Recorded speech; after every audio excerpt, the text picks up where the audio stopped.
no es una metáfora. Me estaba atragantando con un trozo de carne durante una comida familiar. Me puse roja, luego morada. Me levanté tambaleándome, sin poder respirar. Y fue Álvaro quien me dio la maniobra de Heimlich hasta que escupí todo al suelo entre lágrimas, mocos y un aplauso incómodo de nuestros familiares. Esa noche, después de que todos se fueron, me miré en el espejo del baño mientras me quitaba el maquillaje. Me dije, te acaba de salvar el hombre al que ya no amas. Fue como un golpe seco en la cara. Y lo peor es que, en vez de agradecer, sentí rabia. Álvaro seguía siendo ese buen tipo que lo hacía todo bien. Correcto. Tranquilo. Aburrido. Yo era la que había cambiado. O tal vez solo me estaba quitando la máscara después de tantos años. Esa misma semana, dije sí a una invitación que llevaba meses esquivando. Una comida casual con Julián, el hermano menor de mi compañera de trabajo. Nos habíamos cruzado varias veces. Me miraba como si supiera algo de mí que yo misma ignoraba. Esa clase de mirada que te incomoda y te calienta. La comida no fue inocente. El vino, menos. A las 2 horas, estábamos riéndonos de cosas sin gracia, con la cara más cerca de lo razonable, con las manos que buscaban excusas para tocarse. Volví a casa con la ropa oliendo a perfume barato y una culpa que aún no sabía cómo llamar. No pasó nada físico. Aún. Pero dentro de mí, algo se rompió. Algo que no se arreglaría. Lo que no sabía era que Álvaro también había empezado a sospechar. Y su forma de actuar no fue la que yo esperaba. Álvaro no es el tipo de hombre que te sigue, ni el que revisa tu bolso, ni el que pregunta cosas 2 veces. Pero es muy observador. Y tiene una memoria absurda para los detalles, lo que siempre me pareció entrañable cuando se trataba de recordar mis alergias o mis platos favoritos. Pero esa misma cualidad se convirtió en un maldito radar cuando mi comportamiento empezó a cambiar. No me di cuenta al principio, pero más tarde supe que empezó a notar cosas la misma noche del atragantamiento. No por el incidente en sí, sino por mi silencio después. Normalmente me habría echado encima de él, agradecida, llorando como una idiota, dándole las gracias 1000 veces. Pero ese día, apenas lo miré. Me metí al baño, cerré con pestillo y estuve allí 20 minutos. Cuando salí, ya estaba todo recogido y él viendo una serie en el sofá, como si no acabara de salvarme la vida. Me dijo, ¿estás bien? Y yo respondí sí sin mirarlo, mientras me servía agua que no bebí. Me senté a su lado, en silencio, y ambos supimos que algo se había movido entre nosotros, aunque ninguno lo dijo. Pasaron 3 días hasta que vi a Julián otra vez. Él me escribió el típico mensaje de cómo va la vida de casada, con un emoji estúpido y yo tardé 6 horas en responderle. No porque no quisiera, sino porque sabía que si lo hacía demasiado rápido, eso ya sería una especie de confesión. Cuando finalmente quedamos, fue para tomar un café en un sitio discreto cerca del puerto. Nada de cenas ni de tragos caros. Fue algo simple, lo suficientemente neutro como para no levantar sospechas si alguien nos veía. Pero la manera en que me habló, la forma en que me miraba, no era neutral. Tampoco lo era mi risa, que no era la misma risa de siempre. Fue ese tipo de risa que suena a novedad, a nervios, a deseo contenido. Volví a casa algo tarde, con el corazón acelerado, y Álvaro ya estaba en la cama, fingiendo dormir. Me metí a la ducha con la excusa de que había hecho calor, aunque no era cierto. Me lavé como si me estuviera quitando pruebas. No hubo sexo con Julián, pero la culpa era tan nítida que parecía que sí. Un sábado, 2 semanas después, todo empezó a tambalearse. Habíamos quedado para ir a casa de unos amigos de Álvaro, una pareja que me caía mal desde siempre. Pero fui, como siempre hacía, sonriendo y fingiendo interés en sus historias de reformas de baño y recetas de arroz. Durante la cena, Álvaro me miraba con una calma artificial, esa calma que precede a una tormenta. En el coche, de vuelta a casa, puso la radio, algo que casi nunca hace. No dijo una palabra en todo el trayecto. Yo tampoco. Al llegar, me bajé primero y fui directa al baño. Cuando salí, él estaba en la cocina, sentado en la mesa, con una cerveza abierta delante. Me dijo mi nombre sin levantar la voz, Clara. Solo eso. Me detuve en seco, sin saber si responder o seguir caminando hacia el dormitorio. ¿Quién es?, me preguntó. No supe qué decir. Ni siquiera sabía si se refería a Julián o simplemente estaba lanzando un anzuelo para ver si yo mordía. No contesté. Me acerqué a la nevera, abrí la puerta aunque no necesitaba nada, y la cerré. Entonces lo miré. ¿De qué estás hablando?, pregunté, como una idiota. Álvaro no gritó. No se levantó. Solo apoyó los codos en la mesa y repitió, ¿quién es? Lo dijo con un tono que no había escuchado nunca. No era rabia, era decepción cruda. Cansancio puro. Estás espiándome, solté, buscando el ataque fácil. Me respondió sin moverse, sin pestañear. No necesito espiarte. Llegas con otra cara. Hablas distinto. Te arreglas cuando no hay razón. Y ahora comes sola en sitios donde antes me esperabas. Sentí un vacío estúpido en el pecho, como si de pronto se me hubiese acabado el oxígeno. No ha pasado nada, dije, al borde del llanto. Era cierto y no lo era. No había habido sexo, pero había ocurrido todo lo demás. Álvaro se levantó despacio, llevó la cerveza al fregadero, la vació y dejó la botella con un golpe seco. Se giró y me miró. Lo único que te voy a pedir es que no me mientas en mi propia casa. Esa frase se me clavó como una cuchilla. No supe qué decir. Me limité a asentir, pero no abrí la boca. Él se fue a dormir al sofá esa noche, sin dar portazos ni hacer un drama. Yo me quedé sentada en la cama hasta las 3 de la mañana sin saber si tenía que contarle todo o seguir fingiendo que aún había algo que salvar. Me di cuenta, en ese momento, que Álvaro no estaba celoso. No sentía furia. Estaba roto. Y eso dolía más que cualquier insulto. Lo que aún no sabía era que esa noche, mientras yo dudaba en el dormitorio, Álvaro ya había empezado su propio plan. No era de venganza, al menos no en ese momento. Era de verificación. Él no buscaba arruinarme. Quería la verdad, pero no de mi boca. La quería con pruebas. Y eso, lo descubriría muy pronto.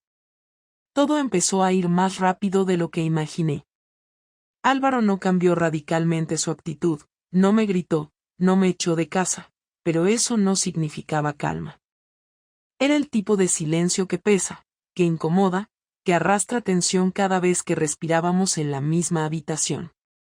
Durante 2 días seguimos funcionando como si todo estuviera bien. Se levantaba, se duchaba, preparaba café, dejaba el tazón en la mesa, y salía sin decir una palabra. Yo intentaba actuar normal, fingía que no pasaba nada, que era solo una discusión tonta, que se le pasaría. Me convencía a mí misma de que no tenía pruebas reales y de que, mientras no dijera nada más, yo podía ganar tiempo para arreglar las cosas. Pero Álvaro no buscaba reconciliación. Estaba esperando algo.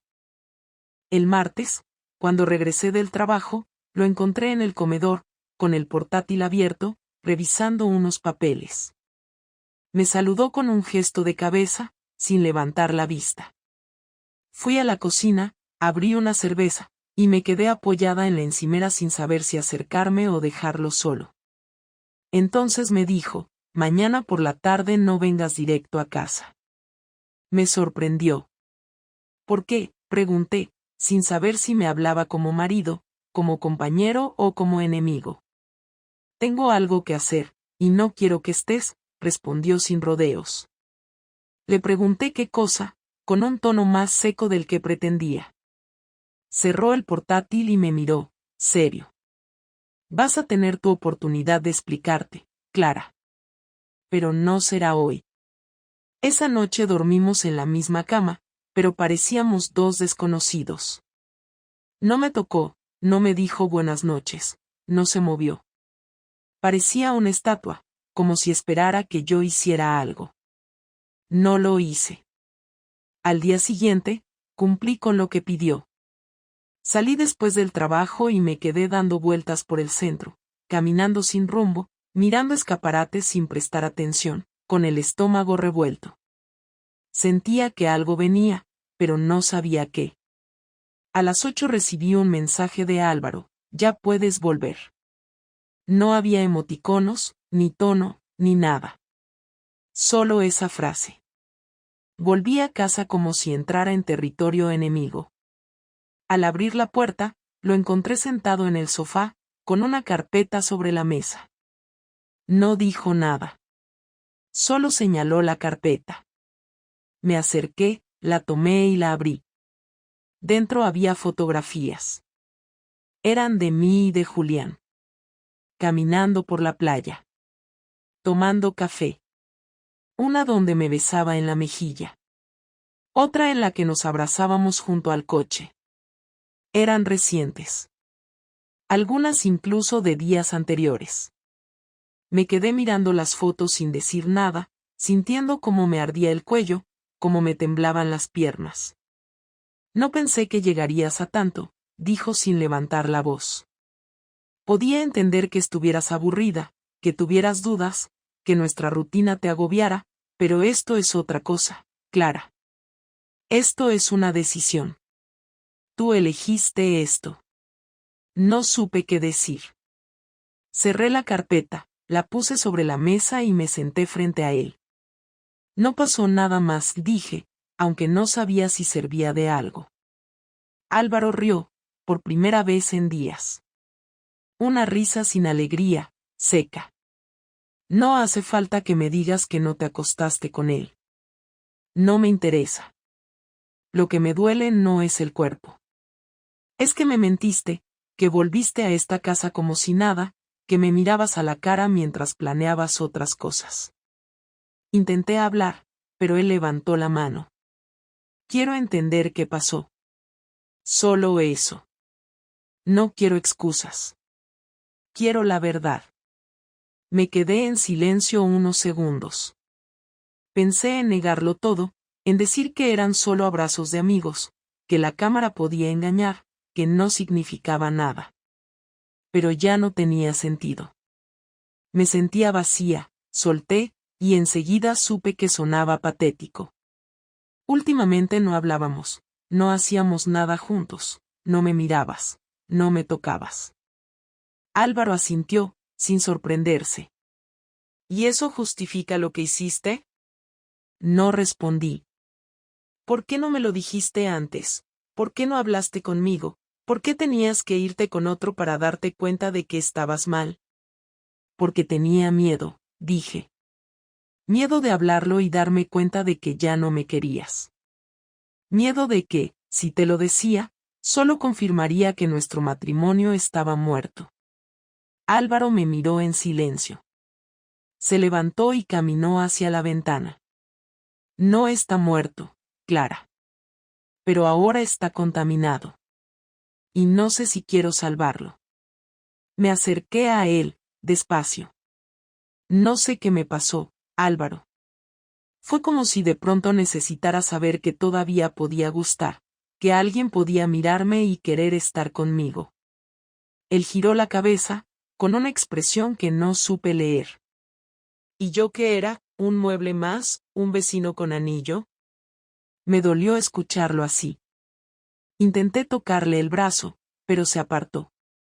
No quiero que me toques ahora. Nos quedamos en silencio un rato largo. Luego volvió al sofá, tomó la carpeta y me la entregó. Llévate esto. No lo quiero en casa. Y mañana, quiero que hablemos de qué vamos a hacer con todo esto. Pero quiero que sepas algo desde ya, no voy a quedarme como un idiota esperando a ver si se te pasa la tontería. Esto ya está pasando.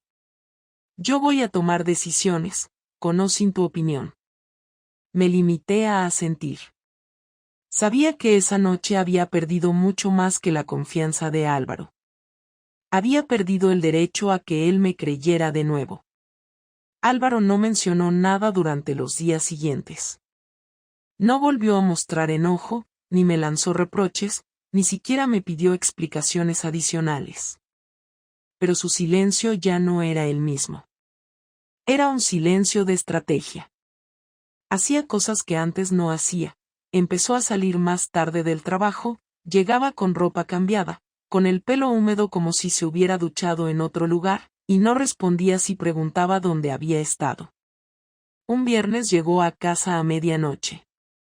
Yo ya estaba en la cama, sin dormir, fingiendo estar dormida.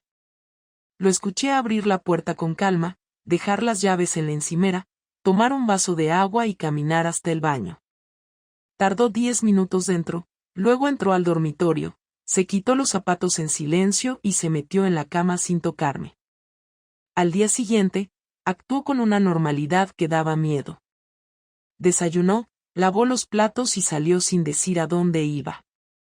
Esa misma tarde, recibí un correo desde una cuenta desconocida. Era un mensaje simple, sin firma. Solo tenía un archivo adjunto con un video. Lo abrí sin pensar demasiado, y lo que vi me dejó en shock. Álvaro, en un bar, sentado con una mujer que no conocía, besándola. No era un beso rápido ni una provocación. Era un beso largo, cómodo, como el que se da a alguien que ya conoce tu ritmo. Cerré el portátil de golpe. Sentí una mezcla de rabia, tristeza y una especie de vértigo. No sabía si llorar o gritar, pero tampoco podía quejarme. Había cruzado una línea antes que él. No podía reclamar nada. Más tarde esa noche, esperé a que llegara. Cuando entró, no me aguanté. Tú también, le solté. Me miró sin sorpresa, como si ya supiera que había visto el video. ¿Tú qué crees?, respondió. Me acerqué, con el estómago revuelto. ¿Lo hiciste para vengarte de mí? ¿Eso fue lo que querías? Se encogió de hombros. No tengo que darte explicaciones, Clara. Lo que viste, lo viste. Y no me arrepiento. Sentí un nudo en la garganta. ¿Quién te mandó el video?, pregunté, más por desesperación que por curiosidad. Una amiga, dijo sin dar más detalles. ¿Y qué, ahora vas a pasearte con ella mientras yo estoy aquí? Él se rió, pero no era una risa alegre. No seas hipócrita. Tú ya lo hiciste. Y ni siquiera tuviste el valor de decírmelo. Tuviste que esperar a que te pillara. Le grité que eso no justificaba lo suyo, que 2 errores no hacen un acierto. Me miró con una calma tan fría que me dolió más que sus palabras. Yo no busqué nada, Clara. Solo me harté de esperar algo que no iba a volver. Me equivoqué pensando que podía perdonarte. No puedo. Me senté en la mesa, con la cabeza entre las manos. Entonces, ¿qué hacemos? ¿Nos separamos? Álvaro no respondió de inmediato. Caminó por la sala, se sirvió un vaso de whisky y volvió. Eso depende de ti. Yo ya tomé mi decisión. A partir de lunes, me mudo. Ya alquilé un piso cerca del trabajo. Estaré allí la mitad de la semana. Aquí vendré por Nicolás y para las cosas necesarias, pero tú y yo estamos acabados. Solo falta ponerle nombre. Me quedé en silencio, mirando el suelo, sin poder creer lo rápido que todo se había desmoronado. Álvaro dejó el vaso en la mesa y dijo algo más. Y no te molestes en seguir viéndote con Julián. Ya le mandé el video de nosotros dos a su hermana. También tengo copia de tus mensajes con él. No quiero destruirte, Clara, pero tampoco voy a quedarme como un idiota mientras tú sigues tu vida como si nada. Le pedí que no involucrara a más gente, que no lo hiciera peor de lo que ya era. Me miró con los ojos fríos. Tarde. Ya lo hice. Si no querías consecuencias, habrías pensado antes. Durante los días siguientes, cumplió con todo lo que dijo. Se fue con 2 maletas el lunes por la mañana. Dejó la dirección del nuevo piso anotada en la cocina. A Nicolás le dijo que tenía un nuevo proyecto que requería más tiempo en la ciudad, y que estaríamos organizando los horarios para que nada cambiara para él. Yo sabía que no era solo por logística. Era su forma de proteger a nuestro hijo mientras me quitaba de en medio. Empecé a notar que la gente me miraba distinto. Una compañera me preguntó si estaba bien, con ese tono que usan cuando ya saben algo pero quieren darte la oportunidad de confirmarlo. Empecé a sentir la humillación filtrarse por los rincones. Julián dejó de escribirme. Su número desapareció de mi lista de contactos. Supuse que su hermana le había mostrado las fotos, o el video, o todo. Nunca más supe de él. Álvaro no me insultó, no me gritó, no me destrozó públicamente, pero hizo algo peor, me quitó el respeto. Me expuso con precisión quirúrgica, sin rabia pero con intención. Me sacó del centro de su vida y me dejó a un costado, donde ni el perdón servía. Cada cosa que hizo fue medida, pensada, ejecutada con un nivel de frialdad que no conocía en él. Me di cuenta tarde de que no había perdido solo a mi marido.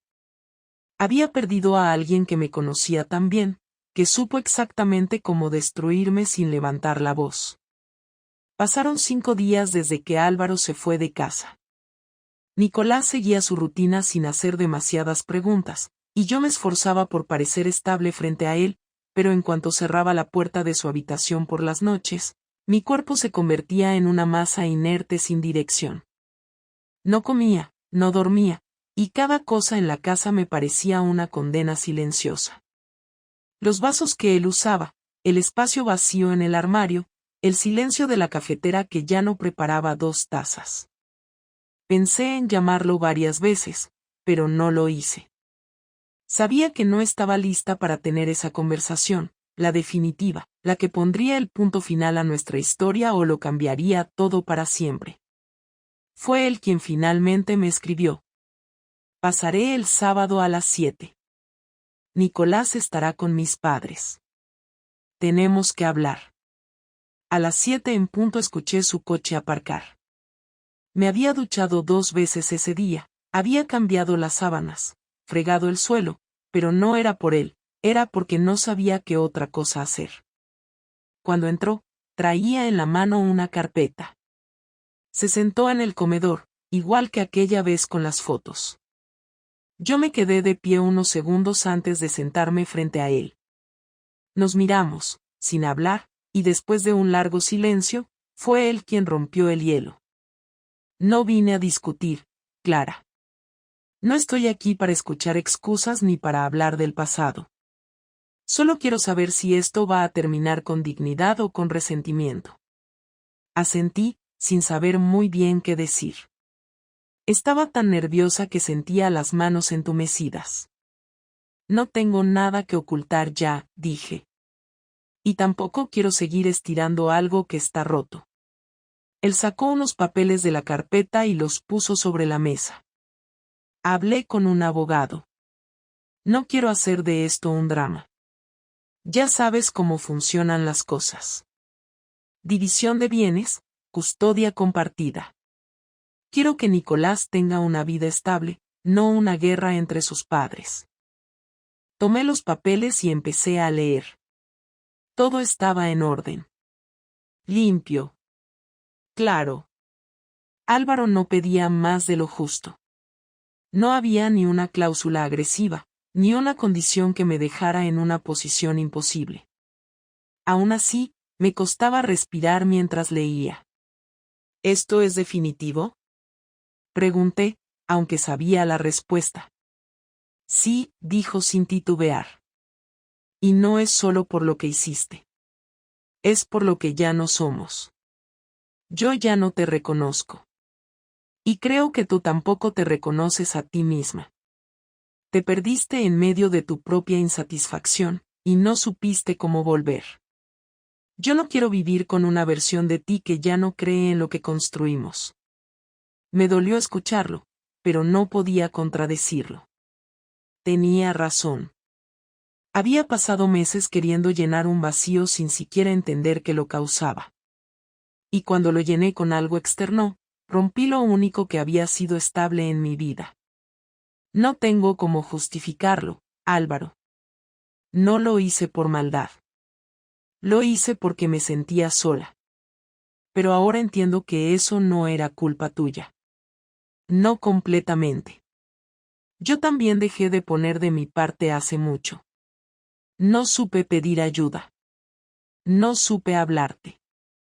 Ya no importa, dijo él. Las palabras no cambian los hechos. No podemos borrar lo que hicimos el uno al otro. Yo también fallé. Me acomodé. Dejé de mirarte con atención. Pero nunca dejé de respetarte, y eso es lo que me duele más. Que tú sí lo hiciste. Quise responder, pero no encontré nada que no sonara a excusa barata. En su mirada no había odio. Había algo más difícil de soportar, decepción. Pura y directa. Guardó la carpeta y se levantó. Yo también lo hice. ¿Podemos hacerlo bien? Por Nicolás, digo. Sí, respondí. Por él y por nosotros. Porque al menos eso sí lo hicimos bien. Se acercó a la puerta, y cuando estaba a punto de irse, se giró. No me escribas. No me llames. Si necesitamos hablar, que sea por cosas de Nicolás. Yo necesito tiempo. Y tú también. No te estoy odiando, Clara. Pero tampoco puedo fingir que esto fue solo un error. Fue una traición, y eso tiene un precio. Asentí, conteniendo las lágrimas. Álvaro abrió la puerta y salió sin mirar atrás. Me quedé en la entrada durante minutos, como si esperara que regresara, como si de pronto todo fuera una prueba. Pero no lo fue. Era real. Se había ido. Y esta vez, de verdad. Han pasado 8 semanas desde que Álvaro salió por esa puerta. Desde entonces no hemos vuelto a vernos más que para intercambiar a Nicolás o resolver asuntos prácticos. Las conversaciones son breves, cordiales, precisas. No hay espacio para preguntas personales, ni miradas sostenidas, ni tonos suaves. Cumplimos con lo que acordamos, sin desvíos, sin tropiezos, como si estuviéramos firmando contratos invisibles cada vez que hablamos. Durante las primeras semanas, me obsesioné con reconstruir la historia desde el principio, como si analizar cada momento fuera a darme una explicación concreta de por qué actué como lo hice. Revisé mentalmente cada comida silenciosa, cada cama compartida sin roce, cada vez que miré el reloj mientras hablábamos. Busqué señales en conversaciones antiguas, en rutinas automáticas, en discusiones sin importancia. Me pregunté muchas veces si todo estaba condenado desde mucho antes del beso con Julián, si era solo cuestión de tiempo que alguno de los dos se saliera del guión.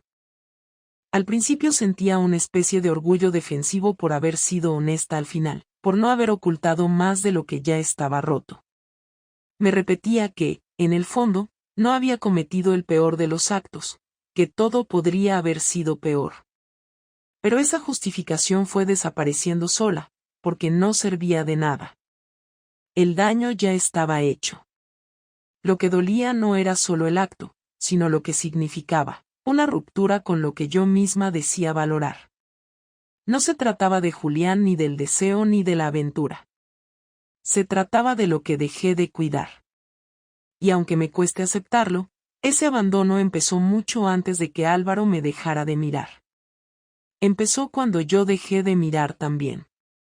No lo habíamos notado porque seguíamos cumpliendo con nuestras obligaciones, la casa, el niño, las cuentas, las cenas familiares, las vacaciones. Todo funcionaba como debía, pero por dentro ya no había contenido. Después de que se fue, traté de llenar el vacío con rutinas nuevas. Me apunté a clases de pilates que abandoné después de 2 semanas. Empecé a cocinar cosas distintas que Nicolás apenas probaba. Limpié los armarios, regalé ropa, cambié el orden de los muebles. Ninguna de esas acciones me hizo sentir mejor. No porque esperara que fueran mágicas, sino porque me di cuenta de que nada externo iba a arreglar lo que había dentro. Tuve que sentarme conmigo misma a revisar no solo lo que había hecho, sino por qué lo había hecho. No encontré una gran respuesta. No hubo revelación. Solo reconocí que llevaba mucho tiempo posponiéndome. Que la comodidad había matado el diálogo, y que el deseo de sentirme otra persona, aunque fuera por unos minutos, me hizo cruzar una línea sin medir las consecuencias.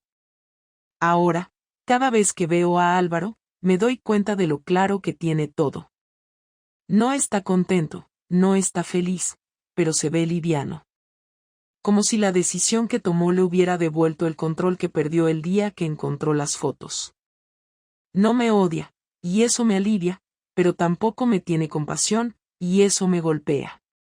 Lo miro y entiendo que el cariño que nos unía ya no le sirve de nada. Me trata con una educación distante, como si yo fuera una conocida que alguna vez fue importante, pero ya no tiene acceso a su parte íntima. Supongo que eso es lo que significa perder a alguien de verdad. En cuanto a Julián, nunca más supe de él. Ni una llamada, ni un mensaje, ni una excusa. Su silencio fue absoluto, y aunque al principio me dolió, luego lo agradecí. No era amor. No era nada. Solo fue un reflejo de mi insatisfacción. Y su ausencia me dejó claro que solo había sido una distracción mal manejada. No lo extraño, ni me interesa saber en qué anda. Porque si algo aprendí de todo esto es que uno puede destruir todo por algo que, visto en retrospectiva, no vale ni la 10ª parte de lo que se pierde. Con Nicolás hemos tenido algunas conversaciones difíciles. No sabe los detalles, pero entiende que hubo algo grave. Me preguntó si fue culpa mía, y le dije que fue de los dos. No le mentí, pero tampoco le dije la verdad completa. No aún. No quiero que cargue con eso. No ahora. Lo ve a su padre feliz, activo, con una rutina nueva, y a mí me ve más tranquila, aunque aún algo apagada. Intento no proyectarle mi culpa, pero a veces lo noto mirándome con una mezcla de curiosidad y confusión, como si intuyera que algo no encaja. Con el tiempo, tendré que explicarle más. Pero por ahora, solo me dedico a estar presente, a escucharlo, a cumplir con lo que me toca. No tengo derecho a pedir comprensión. Solo puedo ofrecer estabilidad. A veces pienso en lo que podría haber sido distinto. Si hubiera hablado antes, si Álvaro hubiera reaccionado distinto, si yo hubiera tenido más paciencia, más madurez, más honestidad conmigo misma. Pero no sirve de nada. Lo que pasó, pasó.